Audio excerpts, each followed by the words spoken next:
नमस्कार दोस्तों, आप देख रहे हैं क्लाउन टाइम्स ब्रेकिंग न्यूज की खास खबर। अब खबरें विस्तार से।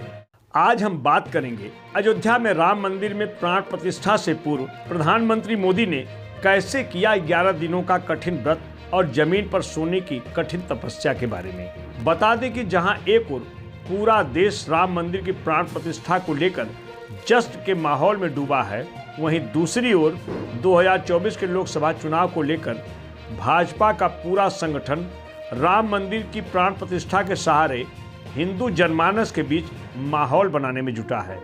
इन सब के बीच आम जनमानस में यह यक्ष प्रश्न है कि राम मंदिर की प्राण प्रतिष्ठा के लिए प्रधानमंत्री मोदी ने इतना कठिन व्रत क्यों किया। इसका खुलासा किया इस संत ने। देखिए क्लाउन टाइम्स की खास रिपोर्ट। मैंने तो कहा था, हम लोगों ने महापुरुषों से परामर्श करके लिखा था, आपको केवल 3 दिन का उपवास करना है। आपने 11 दिन का संपूर्ण उपोषण किया। हमने 11 दिन एक भुक्त रहने के लिए कहा था, उन्होंने अन्न का ही त्याग कर दिया। महाभारत में कहा गया है, अनशन यह सबसे बड़ा तप है, अनशन। और उसको उनके जीवन में साकार होते हुए मैंने केवल देखा नहीं, मैं थोड़ा तार्किक हूं। आपकी परम पूजनीय माता जी से मिलकर के मैंने उसको रिकन्फर्म भी किया था कि आपका यह अभ्यास 40 वर्षों का है। ऐसा तपस्वी कोई राष्ट्रीय नेता प्राप्त होना यह सामान्य बात नहीं है। वे इन दिनों में हमने कहा था कि आपको विदेश प्रवास नहीं करना चाहिए, क्योंकि सांसर्गिक दोष भी आते हैं। विदेश प्रवास टाल दिया सांसर्गिक देशों के इस दोषों की संभावना के कारण, लेकिन दिव्य देशों का प्रवास ऐसा किया। नासिक से आरंभ किया, गुरुवायूर गए, श्रीरंगम गए, रामेश्वरम गए। इन सारे स्थानों पर जाकर के वहां के परमाणुओं को लेकर के और पूरी भारत माता के हर कोनों में जाकर के मानो वे निमंत्रण दे रहे थे कि आइए दिव्य आत्माओं, अयोध्या पधारिए और हमारे राष्ट्र को महान बनाने के लिए आशीर्वाद दीजिए।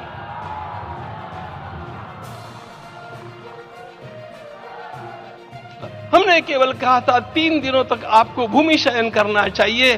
11 दिनों से आप भूमि शयन कर रहे हैं। इस कड़कड़ाती ठंड में इस प्रकार का शयन करना, मित्रों, ब्रह्मा जी ने सृष्टि को निर्माण किया। उस समय उन्होंने एक शब्द को सुना था। भारत की संस्कृति का सबसे मूल शब्द है तप तप इति। हमारे पूज्य गुरुदेव के गुरुदेव परम गुरु कहा करते थे, कांची के परमाचार्य जी महाराज, तपश्चर। मैं जब भी उनसे मिलता था वे कहते थे तपश्चर। आज तप की कमी हो गई है और उस तप को हमने साकार आप में देखा। मुझे इस परंपरा को देखते हुए केवल एक राजा याद आता है जिसमें यह सब कुछ था, और उस राजा का नाम छत्रपति शिवाजी महाराज। छत्रपति शिवाजी महाराज।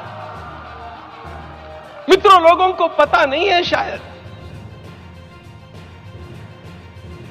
वे स्वयं जब मल्लिकार्जुन के दर्शन के लिए श्रीशैलम के ऊपर गए, 3 दिन का उपवास किया, 3 दिन शिव मंदिर में रहे और महाराज ने कहा कि मुझे राज्य नहीं करना है, मुझे संन्यास लेना है। मैं शिव जी की आराधना के लिए जन्मा हूं, मुझे संन्यास लेना है, मुझे वापस मत ले जाइए। इतिहास का वो बड़ा लक्षण प्रसंग है। उस प्रसंग में उनके सारे ज्येष्ठ मंत्रियों ने उनको समझाया और लौटा करके लाया कि यह भी आपका कार्य भगवत सेवा ही है। आज हम लोगों को उसी प्रकार के एक महापुरुष ऐसे प्राप्त हुए हैं जिसको भगवती जगदम्बा ने स्वयं हिमालय से लौटा करके भेज दिया कि जाओ भारत माता की सेवा करो। तुम्हें भारत माता की सेवा करनी है। मैं अपने को कभी श्रद्धा रखने के बारे में भावुक नहीं पाता हूं, लेकिन कुछ स्थान ऐसे होते हैं जहां पर आदर के साथ अपना मस्तक अपने आप झुक जाता है। ऐसा एक स्थान हम लोगों को उच्च पदस्थ इस राजर्षि ने जब दिखाया तो मुझे छत्रपति शिवाजी महाराज के गुरु समर्थ रामदास स्वामी महाराज की याद आ गई। उन्होंने शिवाजी का वर्णन किया, निश्चयाचा महामेरु, निश्चयाचा महामेरु, बहुत जनासी आधारू, अखंड स्थितिता निर्धारू, श्रीमंत योगी, श्रीमंत। क्लाउन टाइम्स यूट्यूब चैनल की खबरों को आगे भी देखने के लिए चैनल को लाइक करें, सब्सक्राइब करें, बेल आइकन को प्रेस जरूर करें। क्लाउन टाइम्स की खबरों को फेसबुक पेज पर देखने के लिए पेज को लाइक